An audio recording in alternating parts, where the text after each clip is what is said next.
Supreme court के हर एक hearing की लाइव स्ट्रीमिंग हो रही है। अब देखिए सारा का सारा खेल इस जुडिशरी में, सारी की सारी बुराई और सारी की सारी बीमारी का जड़ अगर कोई है तो ये स्टैंडर्ड और ये मेमोरेंडम ऑफ प्रोसीजर है, जिसके अंतर्गत आपका इसके साथ में कैसे ट्यूनिंग है इस जज के साथ में। हमको ये नहीं पूछा जाता है कि कौन सा वकील इसके पास में चलेगा, क्या सेटिंग हो सकती है।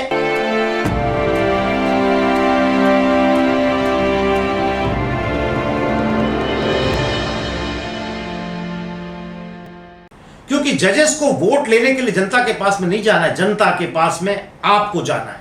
अगर आपको जाना है तो आपको यह भी देखना आपका कर्तव्य होगा कि आपके देश में न्यायिक व्यवस्था है कैसी।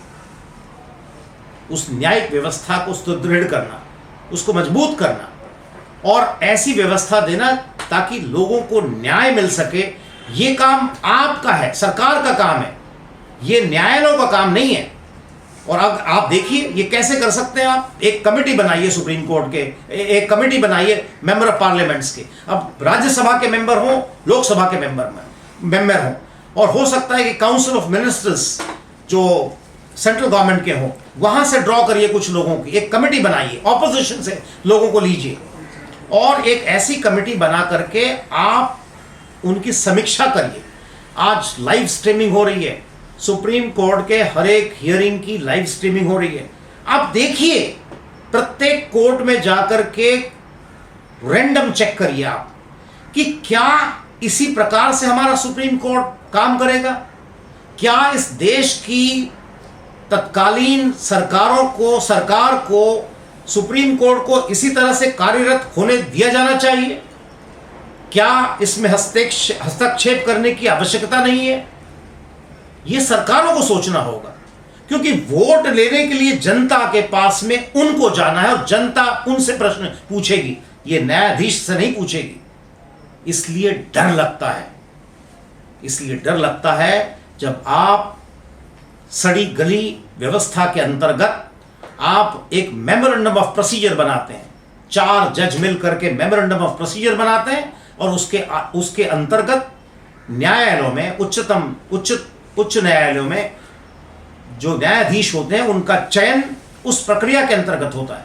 आप बताइए 124A constitution of India is a constitutional amendment, उसके अंतर्गत NJAC बनाना, national judicial accountability commission, appointment commission, ये बनाना ये कॉन्स्टिट्यूशनल मैंडेट है, सरकार को बनाना ही पड़ेगा। अब सरकार ने बनाया, इस सरकार ने बनाया, मोदी सरकार ने 2014 में मई में ये सरकार आती है और 6 महीने के अंदर में ये कानून बनाती है।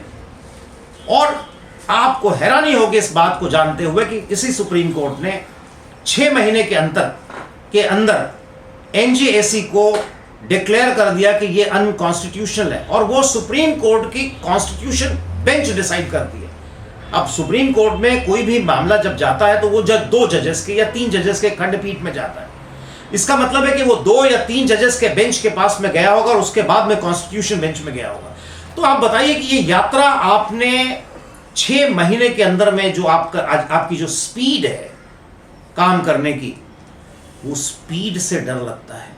और आपने जो कानून को दोनों हाउसेस मतलब राज्यसभा और लोकसभा में जिसने पारित कर दिया हो, जिस कानून को NJAC को, उसको तो आपने ये कह के अनकॉन्स्टिट्यूशनल कर दिया और आपकी जो स्टैंडर्ड प्रोसीजर है, मेमोरेंडम ऑफ प्रोसीजर, वो कॉन्स्टिट्यूशनल।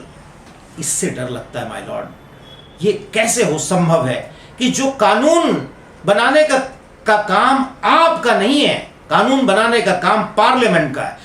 पार्लियामेंट जो कानून बनाए वो अनकॉन्स्टिट्यूशनल और आप जो स्टैंडर्ड प्रोसीजर बनाए जिसको कि आपको कोई अधिकार नहीं है, वो कॉन्स्टिट्यूशनल। ये कैसा भद्दा इस देश के ऊपर में ये विडंबना है। ये हमारी सरकारों को देखना चाहिए, सरकार को देखना चाहिए कि क्या हम इसी प्रकार की व्यवस्था अपने देश में जारी रखें या उसके ऊपर कुटाराघात करें।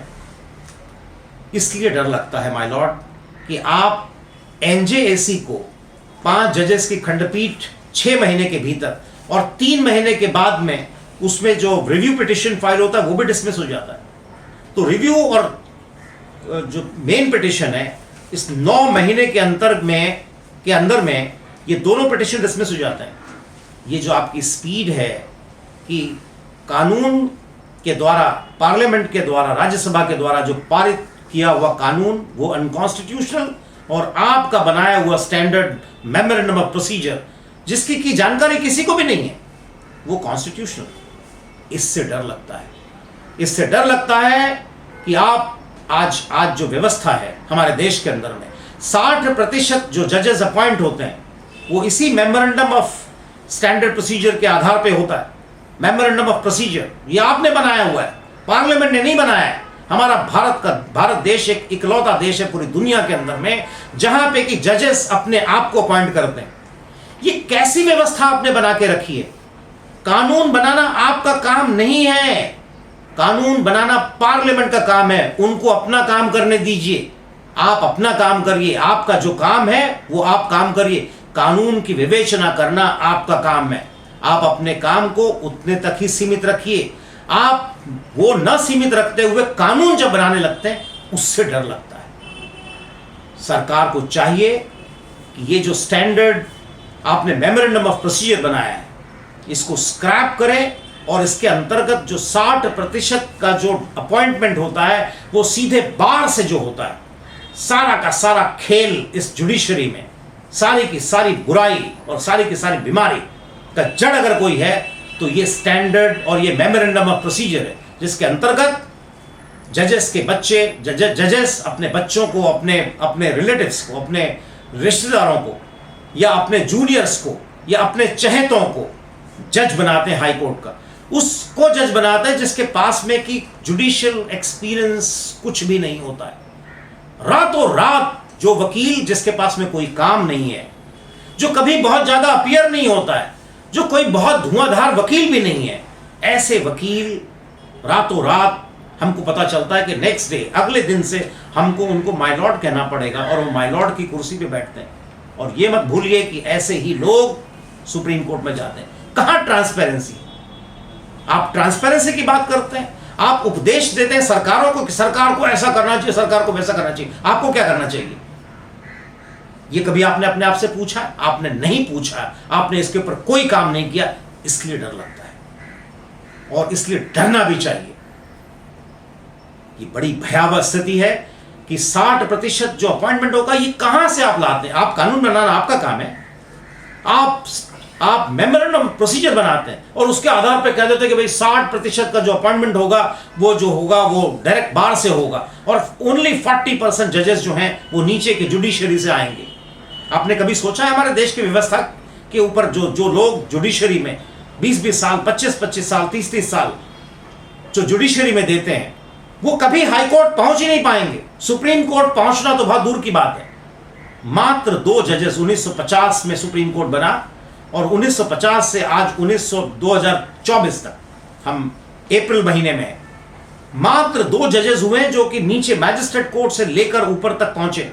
क्यों नहीं लोग पहुंचते हैं? वो इसलिए नहीं पहुंचते हैं क्योंकि ये 60% का जो आपका अपॉइंटमेंट क्राइटेरिया है वो उन 40% लोगों के ऊपर भारी पड़ जाते हैं और वो हाई कोर्ट तब पहुंचते हैं जब उनके पास में बहुत कम समय होता है कि वो सुप्रीम कोर्ट पहुंच सके। क्यों ऐसा होगा भाई? जो जुडिशियल ऑफिसर अपने जीवन का 20 साल 25 साल देता है वो फिट नहीं है हाई कोर्ट का जज बनने के लिए, और वो चूंकि आपका बेटा है, भतीजा है या आपके मित्र का भतीजा है या आपका कोई जूनियर है, इसलिए वो उपयुक्त होगा, वो कैंडिडेट होगा। ये कहां का न्याय है? आपने इसके ऊपर कभी गंभीरता से विचार नहीं किया, इसलिए डर लगता है। आपने कभी गंभीरता से सोचा नहीं कि हमारी न्यायपालिका, कभी लोगों से जाके एक रेफरेंडम तो लीजिए। आप अपना ही सीना ठोकते हुए चलते हैं, क्या रे देखिए हमारी देश की न्याय व्यवस्था, सुप्रीम कोर्ट लोगों के लिए थी और लोगों के लिए रहेगी। ये बोलने से होता है क्या? कि ये वास्तविकता है क्या? क्या कभी आपने रेफरेंडम लिया? क्या कभी इसके ऊपर कोई रिसर्च हुआ? क्या इसके ऊपर में कभी कोई डेटा कलेक्ट किया गया? क्या कितने लोगों को न्याय मिल पाया है और कैसे कैसे लोगों को न्याय मिल पाया है?